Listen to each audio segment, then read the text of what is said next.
Nagarjuna owner గా ఉన్న N convention hall ఈ రోజు హైదరాబాద్ దాన్ని కూలగొట్టేశారు.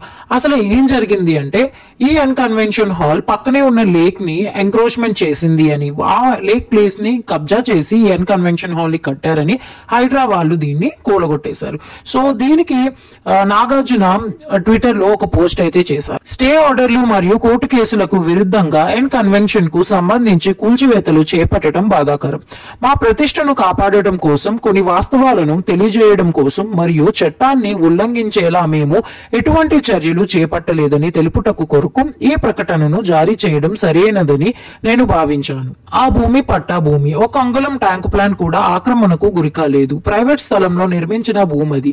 కూల్చివేత కోసం గతంలో ఇచ్చిన ఆక్రమణ నోటీసులపై స్టే ఆర్డర్ కూడా మంజూరు చేయబడింది. స్పష్టంగా చెప్పాలంటే కూల్చివేత తప్పుడు సమాచారంతో లేదా చట్ట విరుద్ధంగా జరిగింది. ఈ రోజు ఉదయం కూల్చివేతకు ముందు మాకు ఎటువంటి నోటీసులు జారీ చేయలేదు. కేసు కోర్టులో ఉన్నప్పుడు ఇలా చేయడం సరికాదు. చట్టాన్ని గౌరవించే పౌరుడిగా కోర్టు నాకు వ్యతిరేకంగా తీర్పునిస్తే కూల్చివేత నేనే నిర్వహించి ఉండేవాడిని అని నాగార్జున చెప్పారు. తాజా పరిణామాల వల్ల మేము ఎంక్రోచ్మెంట్ చేశామని, తప్పుడు నిర్మాణాలు చేపట్టామని ప్రజలు తప్పుడు సంకేతాలు వెళ్లే అవకాశం ఉంది. ఆ అభిప్రాయాన్ని పోగొట్టాలనేదే మా ప్రధాన ఉద్దేశం.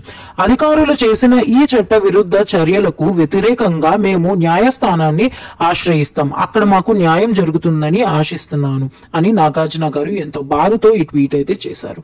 సో మీ అభిప్రాయం ఏంటో కింద కమెంట్ చేయండి. వీడియో నచ్చినట్టయితే లైక్, షేర్ అండ్ సబ్స్క్రైబ్ కూడా చేసుకోండి.